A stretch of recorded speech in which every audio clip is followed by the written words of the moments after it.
పేదల ఇండ్లను కూలగొట్టడమే కాదు, రేవంత్ సర్కార్ గుళ్లను సైతం వదలడం లేదు. ప్రజాపాలన పేరిట పేద ప్రజలను భక్షించి పెద్దలను ప్రసన్నం చేసుకుంటున్న 19లో బీఆర్ఎస్ ప్రభుత్వం విశాఖ శారదా పీఠానికి 2 ఎకరాల భూమిని కేటాయించింది. కోటి చెల్లించిన శారదా పీఠం రిజిస్ట్రేషన్ కూడా చేయించుకుంది. అయితే ఆ భవన నిర్మాణాన్ని ఎలాంటి నోటీస్ ఇవ్వకుండా తొలగించేందుకు కాంగ్రెస్ ప్రభుత్వం ప్రయత్నిస్తోంది. ఇదే ఇప్పుడు భక్తుల ఆగ్రహానికి కారణమవుతోంది. అయితే ఈ విషయం తెలుసుకున్న మాజీ మంత్రి హరీష్ రావు విశాఖ శారదా పీఠాన్ని సందర్శించారు. గత ప్రభుత్వ హయాంలో అన్ని అనుమతులు ఇచ్చామని, ఇప్పుడు వాటిని తొలగించడం సరైన పద్ధతి కాదని ఆగ్రహం వ్యక్తం చేశారు.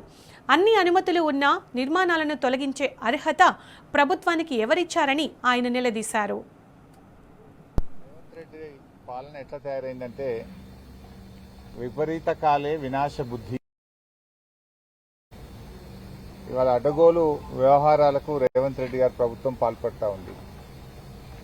ఈ ప్రభుత్వం చేసే అన్యాయాల అక్రమాల పరంపర చివరికి దేవాలయాలకు మఠాలకు కూడా తప్పని పరిస్థితి ఏర్పడ్డది. ఆనాడు కేసీఆర్ గారి ప్రభుత్వం 2019వ సంవత్సరంలో సర్వే నంబర్ 240లో శారదా పీఠానికి 2 ఎకరాల స్థలాన్ని ఆనాడు కేబినెట్, కేసీఆర్ గారి కేబినెట్ ఈ 2 ఎకరాల స్థలాన్ని శారదా పీఠానికి కేటాయించడం జరిగింది.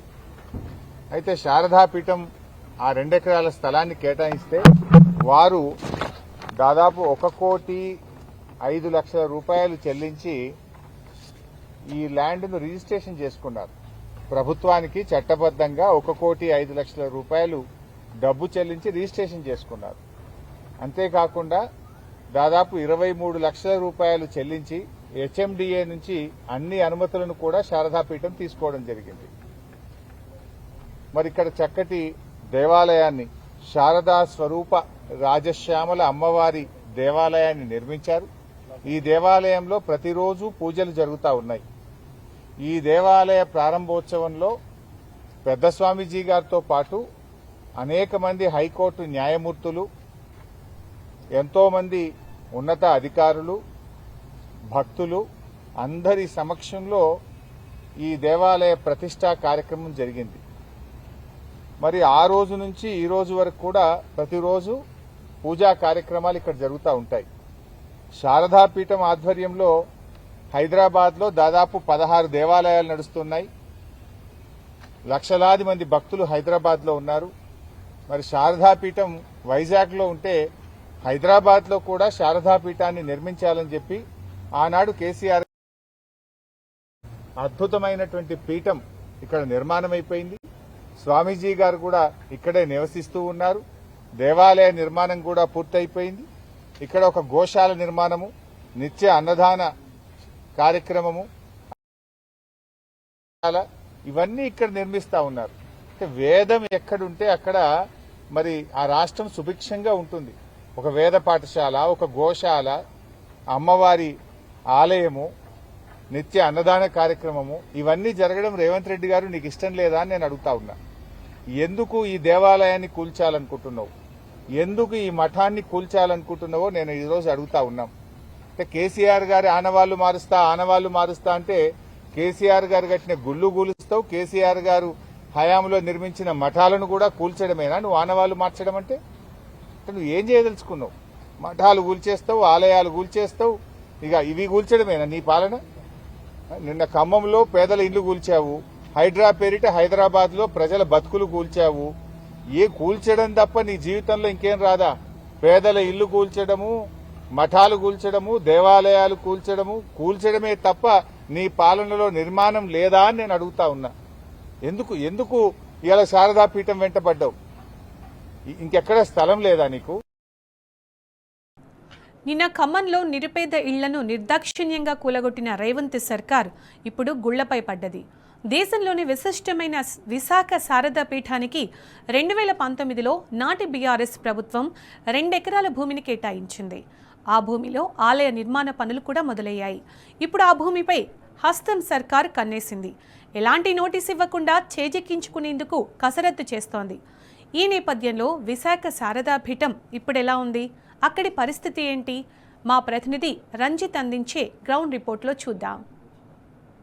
కాంగ్రెస్ ప్రభుత్వం ఏర్పడ్డ 2.5 సంవత్సరాల్లో పేదల యొక్క పరిస్థితి అగమ్య గోచరంగా మార్చింది. ప్రతి ఒక్కరూ బహుళ అంతస్తులు కట్టుకునే నిర్మాణదారులకు ఒక రక్షణ లేకపోవడం, ఆఖరికి ఎన్నో సంవత్సరాలుగా జీవనం నడిపిస్తున్నటువంటి పేదలు వేసుకున్నటువంటి గుడిసెలకు కూడా రక్షణ లేకుండా ఎక్కడ పడితే హైదరాబాద్ కూల్చివేతలు చేపట్టడం, దానికి సంబంధించిన ఏదైతే భూములు ఉన్నాయో ఆ భూములను పెద్దల అప్పచెప్పడమే అనేది హైడ్రా కావచ్చు ప్రభుత్వం యొక్క పని. ముఖ్యంగా చూసుకున్నట్లయితే హైదరాబాద్ నగరంలోని గాంధీ సరోవర్ పేరిట వచ్చేసి దాదాపు 650 ఉన్నటువంటి భవనాన్ని కూల్చివేసి దానికి సంబంధించిన అపార్ట్మెంట్ను కూల్చివేసి అక్కడ విగ్రహాన్ని ఏర్పాటు చేస్తారు 5,000 కోట్లతో అని చెప్పేసి రేవంత్ రెడ్డి చెప్తున్నారు. కానీ అదే ప్లేస్లో ఎన్నో సంవత్సరాలుగా నివాసం ఉంటున్న వారి బ్రతుకులు ఎట్లా? వాళ్ళు లోన్లు పెట్టుకొని ఎన్నో సంవత్సరాలు కష్టపడి రిటైర్మెంట్ అయినటువంటి డబ్బులతో కట్టుకున్నటువంటి భవనాలను కూల్చివేస్తా అని చెప్తున్నాడు.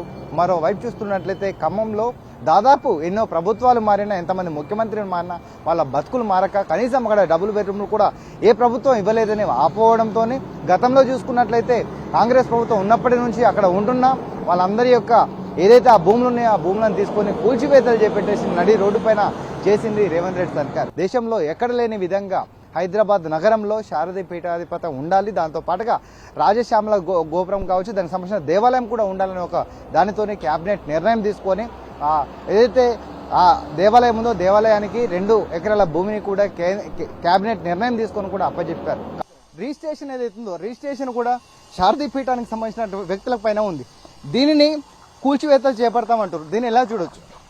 ఇది చాలా దారుణం అండి. ఎందుకంటే ఇక్కడ మేము అపార్ట్మెంట్లు కట్టి ఇక్కడ బిజినెస్ కోసం అని ఇక్కడ స్థలం ఇవ్వలేదు. ఇక్కడ ఉన్న ప్రాంతాల ప్రజలకు అందరికి అనుకూలంగా ఒక దేవాలయం నిర్మిస్తే చాలా బాగుంటది. కాబట్టి ఇక్కడ ఇలాంటి పీఠం ఎక్కడ లేదు, ఇక్కడ ఒక పీఠం కావాలి అని చెప్పేసి ఇక్కడ ఇవ్వడం జరిగింది. కానీ వాళ్ళు సొమ్ము కోసము, వాళ్ళ యొక్క బిజినెస్ కోసము, రియల్ ఎస్టేట్ కోసము ఇవాళ ఈ పీఠాన్ని ఇక్కడ నుంచి జరిపేయడం మేము చేస్తామనడం అది కరెక్ట్ కాదు. దయచేసి ఇలాంటి మీ యొక్క చర్యలు మానుకోండి. ఎందుకంటే ఇవి కరెక్ట్ పద్ధతి కాదు. ఎందుకంటే ఈ శృంగేరి పీఠం అనేది చాలా ఏళ్ల నుంచి ఉన్న పీఠాలు ఇవన్నీ. కాబట్టి మేము ఒకటే చెప్తున్నామండి, ఇక్కడ ఎట్టి పరిస్థితుల్లో ఈ పీఠాన్ని ఇలాగే కొనసాగించండి. ఇది ఒక మంచి పర్యాటక ప్రాంతం అవుతుంది. భక్తులు కూడా అనేక విధాలుగా మంచి సౌకర్యం కలిగినటువంటి దేవాలయంగా ఇక్కడ ఈ పీఠం ప్రసిద్ధి చెందుతుందని మేము కోరుతున్నాం. దేవాలయాలే మీకు ఎందుకు గుర్తొస్తున్నాయి, వేరే ప్రాంతాలు మీకు ఎందుకు గుర్తు రావట్లేదు? కేవలం ఇచ్చినటువంటి అన్ని లీగల్ గా ఉన్నటువంటి ఈ ప్రాంతాన్ని హెచ్ఎండిఏ ట్యాక్సులతో సహా బిల్డింగ్ అన్ని పర్మిషన్స్ ఉన్నాయి. కానీ ఎలాంటి నోటీసులు ఇవ్వకుండా మీరు ఈ ప్రాంతానికి వచ్చి దీన్ని మీరు దోసుకొని మళ్ళీ వేరే వాళ్ళకి అమ్ముకోవడానికి చెప్పి చేస్తున్నటువంటి ఏదైతే ప్రయత్నం చేస్తున్నారో మీరు ఇమ్మీడియట్ ఆ ప్రయత్నాన్ని విరమించుకొని దీన్ని ఈ పీఠాన్ని ఇలాగే చేసుకుని ఈ ప్రాంతంలో ఇలాంటి గుడి ఉన్నట్టు పక్కన కూడా శివాలయం ఉంది. ఇంత కూడా మేము ఖానాపూర్ గ్రామస్తులం, కోకపేట గ్రామస్తులం కూడా ఎంతో పెద్ద ఎత్తున అక్కడ చాలా ఉద్యమాలు చేసినాం. ఆడ కూడా దాదాపు 100 కోట్లకు వస్తుందని చెప్పి మా గుడినంతా గులగొట్టి ఉన్న ప్రాంతాన్ని ఆ పర్యావరణం అంతా కూడా నాశనం చేశారు. మంచి అందంగా ఉన్నట్టు గుట్టలు, రాళ్లు అన్ని కూడా తోడేసారు. ఇది కూడా ఇప్పుడు ఉన్నటువంటి ఈ ప్రాంతం కోట్ల విలువ చేస్తుంది. కాబట్టి దీన్ని అమ్ముకొని వాళ్ళు కోట్లు సొమ్ము చేసుకోవాలనే ఆలోచన తప్ప ఇంకా వేరే ఆలోచన లేదు. అంత పెద్ద హైడ్రాలో నెటిజన్లు అందరూ ఫైర్ అయ్యారు. వీళ్ళ సల్కం చెరువులో చెరువు మొత్తం కబ్జా చేసి కడితే ఆ కాలేజ్ జోలికి పోలే. మరి మల్లారెడ్డి కాలేజ్ జరిగింది పోయారు. అలా చదువుకునే పిల్లలు, ఇంట్లో చదువుకునే పిల్లలు కాదా? ఎందుకు ఇంత వివక్ష చూపిస్తారు హిందువుల మీద? ఇది కాంగ్రెస్ అంటేనే హిందూ వ్యతిరేక ప్రభుత్వము. హిందువులందరూ కూడా తెచ్చుకున్నటువంటి ఈ ఇస్లాం ప్రభుత్వం ఇది. ఇప్పుడు 400 ఇండ్లు 400 కుటుంబాలు ఉన్న అపార్ట్మెంట్ గాంధీ సరోవర్ కోసం తీసుకుంటారు. మీరు అసలు డిపిఆర్ ఉందా మీ దగ్గర? ఏముంది, ఏం కడదామనేసి కంప్యూటర్లో గ్రాఫిక్ తీసుకొచ్చి ఇక్కడ గాంధీ విగ్రహం పెడుతున్నాం, మీరు ఇల్లు ఖాళీ చేయండి అంటే, అరే మీరు ఓన్లీ మన బార్కస్ లా కట్టండి, పాడి షరీఫ్ లా కట్టండి. ఎయిర్పోర్ట్ కి దగ్గర ఉంది శంషాబాద్ లా. అటువైపు ఉన్నటువంటి నాకు 5 లక్షల మంది రోహింగ్యాలు ఉన్నారని చెప్పేసి ఐపీఎస్ అధికారులే చెప్తున్నారు. మరి అక్రమంగా ఉంటున్నారని వాళ్ళని ఎందుకు తరిమేరు? ముస్లిం పక్షపాతమైనటువంటి ప్రభుత్వాన్ని మనం తెచ్చుకొని మన నెత్తి మీద పెట్టుకున్నాం. ఉచితాలకు ఆశపడి హిందూ వ్యతిరేకమైన ప్రభుత్వాన్ని తెచ్చుకున్నాం. ఒక దుర్మార్గమైన ప్రభుత్వాన్ని తెచ్చుకున్నాం. చాలా దుర్మార్గం అండి. ఎందుకంటే ప్రతిరోజు, ప్రతి నిమిషము, ప్రతి నిత్యం కూడా ఎక్కడో దగ్గర కూల్చడమే ఈ యొక్క కాంగ్రెస్ ప్రభుత్వంలో ఉన్నటువంటి ఎంఐఎం పార్టీ వాళ్ళందరూ కూడా వాళ్ళు డిసైడ్ అయినరు. ఒక్కసారి హిందువులు మతి స్థిమితం తప్పితే, ఒక్కసారి మేం మతి తప్పి ప్రవర్తిస్తే మీ పరిస్థితి ఏందో ఒకసారి బాబ్రీ మసీద్ కూలగొట్టిన టైంలో చూపించినాం. ఇంకొకసారి ఇక్కడ కూడా చూపించే పరిస్థితి తెలంగాణలో తెచ్చుకుంటున్నాడు రేవంత్ రెడ్డి. రేవంత్ రెడ్డి కాదు, రేవంత్ ఉద్దీన్ అని చెప్పేసి ఆయన నామకరణం చేసుకున్నాడు. కాబట్టి ఇప్పటి నుంచి మేము రేవంత్ ఉద్దీన్ అనే మాట్లాడతాం. ఎన్ని దేవాలయాలండి? దాదాపు ఒక 50కి పైగా దేవాలయాలు ఈ కాంగ్రెస్ ప్రభుత్వం వచ్చినప్పటి నుంచి 2 సంవత్సరాలలో కూలిపోయినాయి. విగ్రహాలను ధ్వంసం చేసిండ్రు, అమ్మవారి గుళ్ల ముందర అశుద్ధం చేస్తున్నారు, అదే విధంగా విగ్రహాలను కూలగొడుతున్నారు, తంతున్నారు. జై శ్రీరామ్ అని చెప్పేసి అని రాసుకుంటే క్యాబుల పైన దాడులు చేస్తున్నారు. జై శ్రీరామ్ అని చెప్పేసి మేము మాట్లాడొద్దంట, మాకు నచ్చినటువంటి పాట మేము వినొద్దంట, మేము ఎక్కడ కూడా మాట్లాడొద్దంట. మాట్లాడిన వాళ్ళందరూ కూడా ఇవాళ దేశద్రోహులు, లేకపోతే మేమందరం కూడా హిందూ ఉగ్రవాదులం అయిపోతున్నాం ముస్లిం ఓట్ల కోసం అని చెప్పేసి అని. ఇవాళ శారదాపీఠంకి సంబంధించినటువంటి సొంత భూమి వాళ్ళది, వాళ్ళ భూమి అప్పుడు గత ప్రభుత్వం కేటాయిస్తే వాళ్ళు కొనుక్కున్నారు, ఆ భూమిని కొనుక్కొని వాళ్ళు రిజిస్ట్రేషన్ చేయించుకున్నటువంటి భూమిలో ఇవాళ వాళ్ళు దేవాలయాన్ని కడతా ఉంటే మీకు ఎందుకంత కడుపున ప్లేస్తుంది? ఎందుకంటే మీరు వాటర్ వర్క్స్ కోసం ఇవ్వడమేందండి, ఆల్రెడీ కన్స్ట్రక్షన్ అయినటువంటి బిల్డింగ్ ఇది. అక్కడ లోపల అమ్మవారి యొక్క విగ్రహం ఉంది. అమ్మవారిని ప్రతిష్ఠింపజేసిన తర్వాత కూడా మీరు విగ్రహాన్ని తీసుకుపోవాలి అనుకుంటున్నారంటే బంజారాహిల్స్ లో ఉన్నటువంటి పెద్దమ్మ గుడి విషయంలో ఏ విధంగా అయితే చేసిండ్రో అదే సేమ్ మీరు ఇక్కడ కూడా చేయడానికి ప్రయత్నం చేస్తున్నారు. కానీ ఒకటే గుర్తుపెట్టుకోండి, అమ్మవారి విగ్రహాన్ని బంజారాహిల్స్ లో ఉన్నటువంటి పెద్దమ్మ గుడి విగ్రహం తీసుకెళ్లి దాచిపెట్టుకున్నారు. మీరు ఇప్పటి వరకు మాకు ఇయ్యలేదు. మా యొక్క హిందువులను మొత్తం కూడా మా మీద కేసులు పెట్టారు. ఆ కేసులు నా మీద కూడా పెట్టడం జరిగింది వాళ్ళు. అయినా సరే మేము ఎక్కడ తగ్గడం లేదు. ఎందుకంటే మా ధర్మం మాకు ముఖ్యం, మాకు ఓట్లు కాదు ముఖ్యం, మా ధర్మం ముఖ్యం, మాకు హిందూ ఐక్యతనే ముఖ్యము. హిందూ ధార్మిక పరిషత్ నుంచి దేవాలయాలను విముక్తి చేయాలి, దేవాలయాల్లో టికెట్లు ఉండకూడదు, దేవాలయాలలో విఐపి దర్శనాలు కాదు, దేవాలయాలలో అన్ని కులాల వారు కూడా సమానమే, అందరికీ కూడా అన్ని వర్గాల వారు కూడా అక్కడికి రావాలి అన్న ఒకే ఉద్దేశంతోనే మేము పనిచేస్తున్నాము. ఖచ్చితంగా ఈ పనిని ముందుకు తీసుకుపోతాము. ఈ యొక్క ఉద్యమం ఆగదు. ఇది అంటే ఏదైతే హైదరాబాద్ నగరంలో చూసినట్లయితే మొన్న చూసినటువంటి గాంధీ సరోవర్ ఉందో, గాంధీ సరోవర్ విషయంలో కావచ్చు, మరోవైపు చూసుకున్నట్లయితే ప్రస్తుతానికి రాజశ్యామల అమ్మవారికి సంబంధించిన దేవాలయానికి సంబంధించిన నోటీసులు ఇవ్వడం కాకుండా దాంతో పాటుకు వచ్చేసి 1,19,00,000 రూపాయలు ప్రభుత్వానికి చెల్లించి వాళ్ళు రిజిస్ట్రేషన్ చేయించుకున్నారు. మరోవైపు చూసుకున్నట్లయితే దానికి సంబంధించిన దాంట్లో హెచ్ఎండిఏ కూడా 23 లక్షల రూపాయలు కూడా పే చేసిన పరిస్థితి.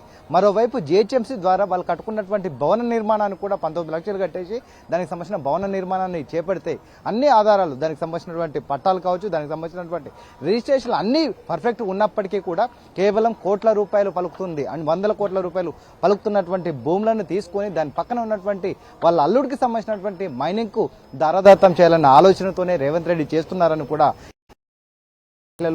పురుషులు వాళ్ళందరూ కూడా ఆగ్రహం వ్యక్తం చేసే పరిస్థితి కనపడుతుంది. ముఖ్యంగా చేసుకున్నట్లయితే గత ప్రభుత్వంలో కేసీఆర్ నాయకత్వంలో ఆస్తులను పెంచు, ఏదైతే పేదలు ఉన్నారో పేదలకు పంచనే ఒక నామంతోని దాని యొక్క ఏదైతే సిద్ధాంతం పరంగా కూడా ప్రతి ఒక్కరికి సంక్షేమ పథకాలు కావచ్చు, అభివృద్ధి చేయడంలో కూడా అగ్రగామిగా నిలిచి దేశంలో అగ్రగామిగా నిలిస్తే ప్రస్తుతానికి పేదల కడుపు కొట్టు, పెద్దలకు పంచు అని రేవంత్ రెడ్డి సర్కార్ చేస్తుందని కూడా నిలువుట అద్దంలా చూపెట్టినట్టుగా తెలుస్తుంది. ముఖ్యంగా చూసుకున్నట్లయితే ఎలాంటి నోటీసులు ఇవ్వకపోవడం, ఒక హిందూ సనాతన ధర్మ ప్రకారం ప్రభుత్వాలు మారితే దేవాలయాలు మారతాయా? గత ప్రభుత్వంలో ఏదైతే ఇక్కడ ఇచ్చినటువంటి భూమి ఉందో దాంట్లో దేవాలయం ఉండి అమ్మవారు ఉండి ప్రతిరోజు పూజలు జరుగుతుంటే ఆ రోజున్న అమ్మవారు ప్రభుత్వాలు మారిన తర్వాత రేవంత్ రెడ్డి మారితే ఆ ప్రభుత్వంతో అమ్మవారు కూడా వేరే ప్రశ్నిస్తారు. ఇకనైనా కాంగ్రెస్ ప్రభుత్వం కావచ్చు, రేవంత్ రెడ్డి తేరుకొని ఏదైతే హిందూ ధర్మం ప్రకారం సనాతన ధర్మం ప్రకారం కూడా దేవాలయకు సంబంధించినటువంటి భూముల్లో వాళ్ళు కట్టుకున్నటువంటి భూములను కూల్చొద్దని కూడా హిందూ పరిషత్ నుంచి కూడా ప్రతి ఒక్కరు మహిళలు ప్రతి ఒక్కరు కూడా ఆగ్రహం వ్యక్తం చేసే పరిస్థితి కనబడుతుంది. ఇకనైనా కాంగ్రెస్ ప్రభుత్వం మేల్కోవాలని కూడా ప్రజలు కోరుకునే పరిస్థితి కనబడుతుంది. కెమెరామెన్ శివతో రంజిత్, టీ న్యూస్, హైదరాబాద్. ఫిరాయింపు ఎమ్మెల్యేల అనర్హత పిటిషన్ల విచారణ ఉత్కంఠ రేపుతోంది. కడియం శ్రీహరి స్పీకర్ విచారణకు హాజరయ్యారు. కడియం పార్టీ వ్యతిరేక కార్యకలాపాలకు పాల్పడ్డారని ఆరోపిస్తూ ఎమ్మెల్యే పదవిపై వేటు వేయాలని బీఆర్ఎస్ ఎమ్మెల్యే వివేకానంద అనర్హత పిటిషన్ దాఖలు చేశారు. ఈ నేపథ్యంలో కడియం శ్రీహరి స్పీకర్ గడ్డం ప్రసాద్ కుమార్ ఎదుట విచారణకు హాజరయ్యారు. గతంలో బీఆర్ఎస్ ఎమ్మెల్యే తరఫు అడ్వకేట్లను కడియం శ్రీహరి తరఫు అడ్వకేట్లు క్రాస్ ఎగ్జామ్ చేశారు. కడియం శ్రీహరి తరఫు అడ్వకేట్లను బీఆర్ఎస్ ఎమ్మెల్యే తరఫు అడ్వకేట్లు వివరాలు అడిగారు. అయితే మొత్తం 10 మంది పార్టీ ఫిరాయింపు ఎమ్మెల్యేలపై స్పీకర్కు ఫిర్యాదు రాగా ఇప్పటికే 8 మంది ఎమ్మెల్యేలకు సంబంధించిన పిటిషన్లపై తీర్పు ఇచ్చారు ఆయన.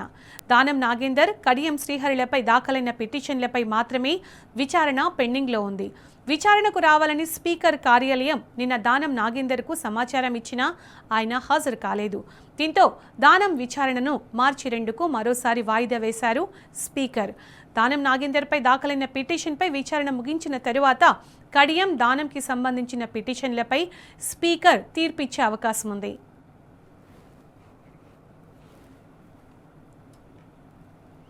ఇక పార్టీ ఫిరాయించిన కడియం శ్రీహరికి కోర్టులో గుణపాఠం తప్పదన్నారు బీఆర్ఎస్ ఎమ్మెల్యే కేపీ వివేకానంద. విచారణలో స్పీకర్ను తప్పుదోవ పట్టించొచ్చు కానీ కోర్టులో తప్పించుకోలేడన్నారు. కాంగ్రెస్ పార్టీలో చేరినట్లు ఏఐ ఫోటోలు వీడియోలు చేశారంటూ వితండవాదం చేస్తున్నాడని ఎమ్మెల్యే వివేకానంద ఫైర్ అయ్యారు. బీఆర్ఎస్ పార్టీ పైన గెలిచి కాంగ్రెస్ పార్టీకి ఫిరాయించినటువంటి యొక్క క్రాస్ ఎగ్జామినేషన్లో చాలా వింత పరిస్థితులు, చాలా వింత సమాధానాలు చూస్తూ ఉంటే కడియం శ్రీహరి గారు ఎంతో అపారమైనటువంటి రాజకీయ అనుభవం గల నాయకుడు, అనేక పదవులు అనుభవించినటువంటి నాయకుడు కడియం శ్రీహరి గారు. వారి యొక్క మాటలకి బయట యొక్క తన చేసలకు పొంతనే లేకుండా, వారి మాటల్లో స్పష్టత లేకుండా, అవగాహన లేకుండా అయోమయంలో సమాధానం చెప్తా ఉన్నాడు.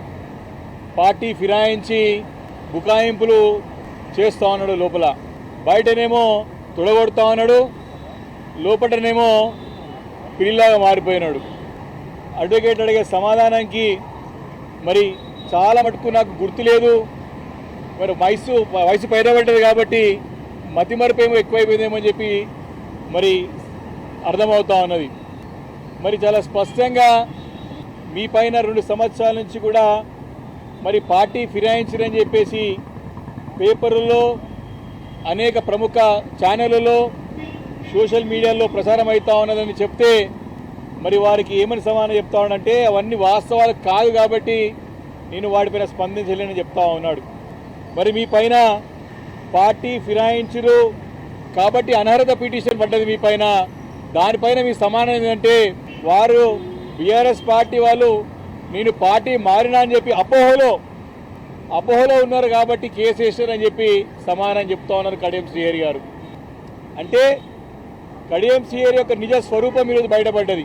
బయటనేమో కేసీఆర్ గారిని తిట్టుకుంటూ, కేసీఆర్ పైన నిందలు మోపుతూ, మా పార్టీ పైన బీఆర్ఎస్ పైన బురద వెళుతూ, లోపలనేమో నేను బీఆర్ఎస్ పార్టీలోనే ఉన్నానని చెప్పేసి బుకాయిస్తాం చూస్తూ ఉంటే ఇంత దిక్కుమాలిన దిగజారిన రాజకీయాలు ఈ భారతదేశ చరిత్రలో ఎవరు చేయరు, కేవలం కడియం శ్రీహరి గారు చేస్తున్నట్టు స్పష్టంగా కనపడతా ఉన్నది. ఇంత పచ్చి అబద్ధం. మీరు దీపాదాక్షి మున్షి గారిని ముఖ్యమంత్రి గారి సమక్షంలో కలిశారంటే దీపాదాక్షి మున్షి గారు ఒకసారి నాకు తెలియదు అంటాడు, ఒక్కోసారి ఏమో నాకు తెలుసు అంటాడు. ఈ పేపర్లో ఫోటో వచ్చిందిగా అని అడిగితే ఈ మధ్యలో ఆర్టిఫిషియల్ ఇంటెలిజెన్స్ ద్వారా జనరేట్ చేసినటువంటి ఫోటో మాత్రం నాదే కానీ ఇది నా నిజం కాదు అంటాడు. అయోమయ పరిస్థితిలో ఈరోజు కడియం శ్రీహరి గారి పరిస్థితి కనపడ్డది. ఇంత అనుభవం గడించినటువంటి నాయకుడికి ఇంత దిగజారి పరిస్థితి తీసుకొచ్చుకున్నాడు, తనకు తాను రాజకీయంగా సమాధి కట్టుకున్నాడని చెప్పి సందర్భంగా నేను మనవి చేస్తూ ఉన్నాను. పదే అనేక కోర్టుల్లో కేసులు పడ్డాయంటే మా పార్టీ అధ్యక్షులు కానీ కార్యనిర్వాహక అధ్యక్షులు కానీ కేసు వేయలే కదా అని ఎందుకు స్పందించాలన్నప్పుడు సుప్రీంకోర్టు పార్టీ కార్యనిర్వాహక అధ్యక్షులు కేటీఆర్ గారు ఈ యొక్క డిస్క్వాలిఫికేషన్ పిటిషన్ స్పీకర్ దగ్గర పెండింగ్ ఉన్నది, త్వరగా చేయాలని చెప్పి చేసినటువంటి యొక్క అభ్యర్థనని తెలుసా అంటే తెలుసు అని చెప్పి సమాధానం చెప్పినాడు. ఈ రకంగా బుకాయింపులతో ఇప్పటివరకు కాలయాపన చేసాడు. లోపల మాత్రం ఈరోజు పిల్లిగా మారిపోయినని చెప్పి సందర్భంగా నేను మనవి చేస్తా ఉన్నాను. కాబట్టి కడియం శ్రీహరి గారు రాజకీయంగా తనకు తాను సమాధి ఏర్పాటు చేసుకున్నాడు. బయటనేమో నేను కాంగ్రెస్ పార్టీలో చేరిన, కాంగ్రెస్ పార్టీ బలోపేతానికి పనిచేస్తాను, నా నియోజకవర్గ అభివృద్ధి కోసం పనిచేస్తాను, దేవాదుల ప్రాజెక్ట్ కోసం పనిచేస్తాను అని చెప్పి బయట మాట్లాడతాడు. కానీ లోపల మాత్రం ఎక్కడ పోలేదు, బీఆర్ఎస్ పార్టీలోనే ఉన్నా ఇవన్నీ కూడా ఈ ఫోటోలు ఈ వీడియోలన్నీ కూడా ఏఐ ద్వారా జనరేట్ చేసి ప్రచారం చేస్తూ ఉన్నారని చెప్పి వారి సమాధానం చూస్తూ ఉంటే కడియం శ్రీహరి లాంటి నాయకుడు దిగజాడు రాజకీయాలు కూడా చేసే అవసరం ఆయనకు ఉందా అని చెప్పేసి అనుమానం కలుగుతూ ఉన్నది. కాబట్టి వారు ఏదో ఇక్కడ స్పీకర్ దగ్గర మేనేజ్ చేసుకొని పక్కదో పట్టించుకోవచ్చేమో కానీ న్యాయస్థానంలో మాత్రం తప్పకుండా వీరు అనర్హులుగా ప్రకటించబడడానికి అన్ని సాక్ష్యాధారాలు మా దగ్గర ఉన్నాయి. స్పీకర్ గారి కార్యాలయం సమర్పించడం, భవిష్యత్తులో కోర్టులో కూడా సమర్పిస్తామని చెప్పి సందర్భంగా నేను మనవి చేసుకుంటూ కేతనపల్లి సంబంధించి మరొక వీడియోను రిలీజ్ చేసింది బీఆర్ఎస్. 3 కార్లలోనే వచ్చామని చెప్పిన మంత్రి, పోలీసు ఉన్నతాధికారుల మాటలు అవాస్తవమని తేలింది. ఎన్నిక సమయంలో మంత్రి వివేక్ తన అనుచరులతో కలిసి 50కి పైగా కార్లతో వచ్చిన వీడియోను విడుదల చేసి వాస్తవాలను ప్రజల ముందుంచింది. ఇన్ని కార్లకి అనుమతి ఎవరిచ్చారు? అంతమంది కాంగ్రెస్ కార్యకర్తలు జమవుతుంటే పోలీసులు ఏం చేశారు? అన్ని కార్లు అక్కడ పార్క్ చేస్తుంటే పోలీసులు ఎందుకు ఆపలేదు? అక్కడ పార్క్ చేసిన కార్ల ఆధారంగా కేసు ఎందుకు నమోదు చేయలేదు? గొడవకు సంబంధించి ఏ కాంగ్రెస్ నాయకుడిపైన కేసు ఎందుకు పెట్టలేదు? బీఆర్ఎస్ సహా కేతనపల్లి ప్రజలు అడిగే ఈ ప్రశ్నలకు సమాధానం చెప్పేదెవరు? రోడ్లు బాగోలేవంటూ రోడ్డెక్కారు సంగారెడ్డి జిల్లాలోని పలు గ్రామాల ప్రజలు. 2 ఏళ్లుగా రోడ్డు బాగు చేయకుండా నిర్లక్ష్యం చేస్తున్నారని నిరసన తెలిపారు. రోడ్డుపై బైఠాయించి అధికారుల తీరుకు రోడ్లన్నీ ధ్వంసమై గుంతలు పడి తీవ్ర ఇబ్బందులు పడుతున్నామని ఆవేదన వ్యక్తం చేశారు. అధికారులు నాయకులకు ఎన్నిసార్లు విన్నవించినా ప్రయోజనం శూన్యమని వాపోయారు. బీఆర్ఎస్ హయాంలో రోడ్డు కోసం 3,60,00,000 మంజూరు చేయగా కాంగ్రెస్ అధికారంలోకి రాగానే ఆ నిధులను ఆపివేసిందని ఆరోపించారు. ప్రభుత్వం మొద్దు నిద్రను వీడి రోడ్డు బాగు చేయకపోతే జహీరాబాద్ జాతీయ రహదారిని దిగ్బంధిస్తామని హెచ్చరించారు. చాలా ఇబ్బందిగా మాకు, ఎందుకంటే ఊళ్ళో జనాలు పడిపోతున్నారు. దానివల్ల మాకు చాలా ఇబ్బంది అవుతుంది. నెక్స్ట్ టైము ఇంతకుముందు ఒక 2 సంవత్సరాల కింద వచ్చిండ్రు, వచ్చి మేము వేస్తాము ప్యాచ్లు అని చెప్పినారు, వేసి రోడ్ వేస్తామని చెప్పి వెళ్ళిపోయారు. అందరు వెళ్ళిపోయి ఇప్పటివరకు ఈ రోడ్డు గురించి పట్టించుకుంటూ లేరు. మాకు అల్గోలు గ్రామము జైరాబాద్ బైపాస్కు 2 కిలోమీటర్ల వస్తుంది. దానివల్ల దీనికి ఎందుకంటే చాలా ఇబ్బంది అవుతుంది మా జనాలకు కానీ, మా ఆటో డ్రైవర్లకు కానీ, మా ఊరు ప్రజలకు కానీ, స్కూల్ పిల్లలకు కానీ. ఇక్కడ అల్గోల్లో మైనార్టీ హాస్టల్ ఉంది. మైనార్టీ హాస్టల్లకు పేరెంట్స్ వస్తే వాళ్ళకి ఇబ్బంది అవుతుంది. కేసీఆర్ గారు ఉన్నప్పుడు 32 కోట్లు ఎలుగోయి టు జైరాబాద్ శాంక్షన్ అయింది. అయిపోయినాక ఎలుగోయి నుంచి పొట్పల్లి వరకు వచ్చింది. పొట్పల్లి నుంచి మళ్ళీ అల్గోలు నుంచి హాస్టల్ వరకు వచ్చింది. అక్కడి నుంచి అయిపోయింది. ఇప్పటివరకు ఎందుకంటే అప్పుడు ఎలక్షన్ కోడ్ పడ్డదని లేకుంటే కేసీఆర్ గారు ఉండి పాటికి మా రోడ్ కంప్లీట్ అవుతుండే. కానీ ఇవి కాంగ్రెస్ ప్రభుత్వం వచ్చినాక మాకు ఇప్పటివరకు మా ఊరు గురించి పట్టించుకున్న నాదుడు లేరు. ఈ రోడ్డుని ఎందుకు పెండింగ్ పెడతారు? జైరాబాద్ కాన్స్టిట్యున్సీలో మా అల్గోల్, పొట్పల్లి, ఎలుగోయి లేదా ఈ కాన్స్టిట్యున్సీలో మరి మా మీద ఈ విధంగా దృఢ విశ్వాసంతో మరి బిహేవ్ చేస్తున్నారు. Renova century hospital BMT cellular therapy యూనిట్ను ప్రారంభించింది. బంజారాహిల్స్ రెనోవా సెంచరీ హాస్పిటల్లో bone marrow transplant and cellular therapy యూనిట్ను అందుబాటులోకి తీసుకొచ్చింది. బీఎంటీ యూనిట్ను పెద్ది శ్రీధర్ రెడ్డి, డాక్టర్ వేణుబాబు ప్రారంభించారు. రెనోవా ఆసుపత్రిలో అత్యాధునిక వైద్య చికిత్స పద్ధతులను అందుబాటులోకి తీసుకొచ్చామని వైద్యులు తెలిపారు. బంజారాహిల్స్ రెనోవా సెంచరీ బ్రాంచ్లో బిఎంటీ యూనిట్ స్టార్ట్ చేస్తున్నాము. మీకు అందరికీ తెలిసినట్టు రెనోవాకి ఆల్రెడీ సిటీలో 4-5 క్యాన్సర్ సెంటర్స్ ఉన్నాయండి. సో ఇందులో క్యాన్సర్లో ఇంకా వచ్చే ఫర్దర్ అడ్వాన్స్ ట్రీట్మెంట్స్ అన్నీ కూడా ఒక దగ్గర కవర్ చేయాలనే ఉద్దేశంతో ఈరోజు రెనోవా సెంచరీలో bone marrow transplant separate unit start చేశాము. దీని ద్వారా బిఎంటీఏ కాకుండా కార్టీసెల్ లాంటివి అడ్వాన్స్ ట్రీట్మెంట్స్ కూడా we are going to give to the patients of Hyderabad and Telangana. ఈరోజు రెనోవా హాస్పిటల్లో మనము కొత్తగా bone marrow transplant unit and cellular therapy unit అనేది ప్రారంభించాము. ఈ ట్రాన్స్ప్లాంట్ యూనిట్ యొక్క facilities specialised HEPA filter rooms ఉన్నాయి. మనకు 4 బోన్ మ్యారో ట్రాన్స్ప్లాంట్ రూమ్స్ ఉన్నాయి. 4 ట్రాన్స్ప్లాంట్ రూమ్లో separate HEPA filter rooms facilities ఉంది మనకి. దీనివల్ల మనము పేషెంట్స్కి ఇన్ఫెక్షన్స్ వచ్చే రిస్క్ని తగ్గించగలము. అండ్ ఈ స్పెషలైజ్డ్ ట్రీట్మెంట్ని సేఫ్టీ అన్ని రకాల గైడ్లైన్స్ ప్రకారము సేఫ్టీ పద్ధతుల్లో మనము పేషెంట్కి అందజేయగలుగుతాము. దీంట్లో మనము వివిధ రకమైన ట్రాన్స్ప్లాంట్ ఫెసిలిటీస్ స్టార్ట్ చేస్తున్నాము. ఒకటి ఆటోలోగస్ బోన్ మ్యారో ట్రాన్స్ప్లాంట్, ఇంకొకటి అల్లోజెనిక్ బోన్ మ్యారో ట్రాన్స్ప్లాంట్. అల్లోజెనిక్లో కూడా full match, half match, unrelated bone marrow transplants కూడా ఈ యూనిట్లో ప్రారంభిస్తున్నాము. మన ఈ యొక్క యూనిట్కి కావాల్సిన ప్రత్యేకత టీం మనకి అందుబాటులో ఉంది. స్పెషలైజ్డ్ నర్సింగ్ టీము ఎవరైతే 24 hours పేషెంట్కి ఇన్ఫెక్షన్స్ రాకుండా ట్రీట్మెంట్లో హెల్ప్ చేయగలరో, దాంతోపాటు స్పెషలైజ్డ్ డాక్టర్స్ మనకు అందుబాటులో ఉన్నారు. దీనికి ప్రతి ఒక్క ట్రాన్స్ప్లాంట్ యూనిట్కి ఇంపార్టెంట్ బ్లడ్ ప్రోడక్ట్స్ కంటిన్యూస్గా అందుబాటులో ఉండాలంటే బ్లడ్ బ్యాంక్ ఫెసిలిటీస్ కావాలి. మనకి ఉన్న వాటిలోనే best blood bank facilities, blood stem cell collection చేయడానికి బెస్ట్ మెషిన్స్, దాంతోపాటు బ్లడ్ ప్రోడక్ట్స్ నుంచి ఇన్ఫెక్షన్స్ రియాక్షన్స్ రాకుండా బ్లడ్ ప్రోడక్ట్ని ఇరియేడియేట్ చేయడానికి అన్ని రకమైన ఫెసిలిటీస్ మనకు ఇక్కడ అందుబాటులో ఉన్నాయి.